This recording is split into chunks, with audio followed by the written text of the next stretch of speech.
IaMA I do autopsies, record them, livestream them, and photograph them by family consent. This is my third IaMA. I work closely with families who treat autopsy recording like organ donation, to give to make a difference. When they consent, I record and livestream. Our cases now go into our app or desktop. For Redditors with a memory I am new and awkwardly overposted last year. Apologies and have hopefully learned my lesson and slowed my roll. Please make sure you make that the focus. Or, I am happy to share about the autopsy world. Seemed fun to do, proof. INET72, have you ever watched the video and found something that you missed during the actual procedure? Autopsy_Chicago, no, but we just had a case with a massive recent MI. The finding was a subtle color changes over a broad area of heart muscle. And it jumped out dramatically in the photo. Digital is not the same as the naked eye. Sometimes I'm arm deep in the case and will forget to remove the patient label if we photograph and also video. Then I have to crop it out if I see it in the video. It never goes out on any of our platforms or live stream. Live streaming is different and we put a lot of stopgaps in for patient confidentiality. Video is a GoPro on my forehead and I know I can crop out later. Desensitized, how many other people do this? Autopsy_Chicago, none that I know of. It's like 21st century autopsy amphitheater, emo. Surgical live streaming is rare. I have not heard of another autopsy live stream, if that's your question. Video is occasional for medical legal. Photography common. Zane, do you ever have medical students do a pathology rotation with you to learn more about the ins, outs of forensic pathology? Autopsy_Chicago, yes. Love students. Not a forensic pathologist, more of a hospital pathologist, heart attack stroke. But love students. Brooklyn 8828, do you ever see things that could improve a population's health, mental or physical, in your work? Autopsy_Chicago, smoking, diet, and GT, heart attack, stroke, emphysema, cancer, and GT, my autopsy table. Also, there's one particular condition, well a few people, and clinicians, don't know about or check for, bicuspid valve, looks like a heart attack because is later in life, but is often inherited.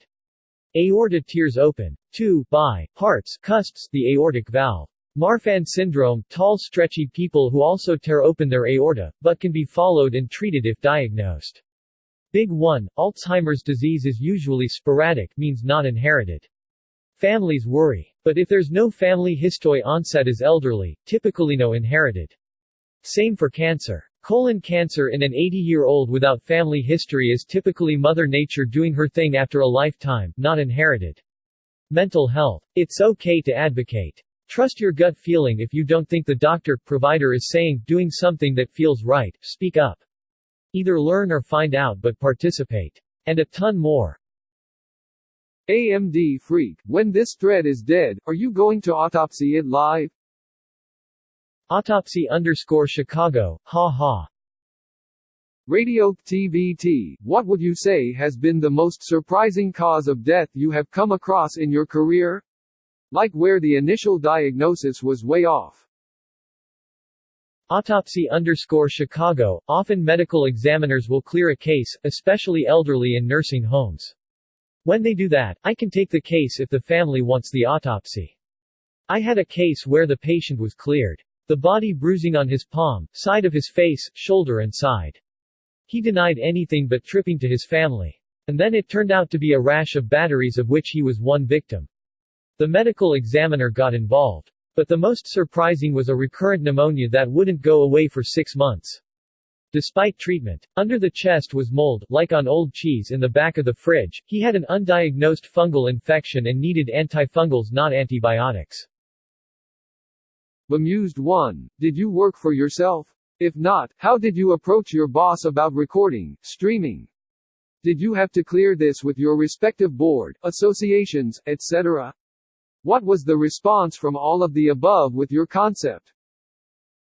Autopsy_Chicago, I work for myself. The beauty of running my own practice. I spent 8 years building my practice, have read every autopsy law and every state legal code in the U.S., spent 3 years writing about autopsy legislation, studied the Uniform Anatomic Gift Act, reviewed 20 different hospital consent forms and combined every feature into my own consent, reviewed research practices, combed every inch of the HIPAA law before ever attempting this. And most importantly, I don't pressure the families. I understand that they want to do this to help the death not be in vain, and believe in the fundamentals of informed consent. It, amazing, becomes a healing part of the grief process like body donation or organ donation. Don't do it unless you know what you're doing. That's my cocky doctor side. Plain Rain, do you cover the faces? Is there a part of a body that when you look at it it makes you feel like this is a person and not a body? I don't know if that makes sense. When I did anatomy and physiology we had a cadaver lab and we had to cover the hands because it made people uncomfortable seeing them. Like it made it more of a person than a thing. Autopsy_Chicago, yes, always. Part of the agreement with the family is that we can have people learn from their loved one but we'll protect the confidentiality. Face, name labels, tattoos, etc. off with the sound for confidential discussions, etc. I remember that from med school. The hands are particularly emotional, fingernail polish adds to it. It's always a person's face, mostly. When you're in the middle of it focusing in the chest cavity, it's all work and investigation although you don't ever forget it's a person. Teenagers and babies it's the whole thing from head to toe. No one part of the person is different or less emotionally laden. Big Jam G, are you ever shown a before-death photo of the deceased and how does that affect your mentality during the autopsy, if any? Autopsy_Chicago, those are amazing and shocking. The life in the person radiates out of the picture in a way I can never imagine looking at the body. Suddenly they have a personality. If it's before, it's usually the family has shown me during, we have a family meeting before the case. It's just one more thing that builds a connection between me and them, on top of their sharing the medical history, and all the stories that are part of it. Doesn't change the work, just strengthens the commitment to getting in there and making sure to help how I can. Bandihas, my kid seems to have an interest in the human body, especially internal organs. Can I show them an autopsy without making them a serial killer? Autopsy_Chicago, based on your question, no, but not because of an autopsy video. Something tells me it might be too late. Banana_splits, when someone's death is ruled natural causes, what exactly does that mean? Does that mean there was no determined actual cause of death? Autopsy_Chicago, no, it means the cause was a medical condition. It's a manner of death, and there are 5. Homicide, suicide, accident, natural, undetermined, undetermined is its own category. I really like avocados. How desensitized would you say you are to corpses and general human gore? Is there anything that still freaks you out in autopsies, even if just a little? Autopsy_Chicago, corpses, and it was not that way a few years ago, probably used to it now. I recall recently walking in and chatting with a funeral director and suddenly telling my assistant, wasn't that a bit odd, saying a warm hello and witnessed by 2 still bodies in the room. Gore, not desensitized at all. Avoid it. Hate it. People say, you're an autopsy pathologist, I don't care. I'll never go to horror movie. Don't seek out images or videos. It's different when it's my case because it's also my family, so that's my focus and I'll do the work I need to help. DocDiddlyMD, how much is the individual subscription? Autopsy_Chicago, thank you. I got Reddit slammed last time for seeming to turn this into a marketing session, not my goal. If you have a way, message me or via info@autopsy.online, mailto, info@autopsy.online, tx. Yodavid 1, what is your advice for someone who's starting on this field? Autopsy_Chicago, care about the family. Presume that everything you say and do, every word on your report can be a 1-ton knife sitting on a nerve or the kindest most gentle breeze soothing a tragedy, so just be clear and through and compassionate.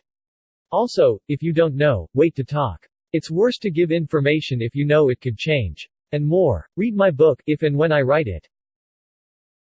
Mr. Dusty Duke, how do you deal with this kind of job mentality? Autopsy_Chicago, take breaks. Bike in Wisconsin, the Kettles, as they say, Kettle Moraine Valley. See Toy Story 4 and stay away from horror. For the balance, but care about the family and do a good job with the case.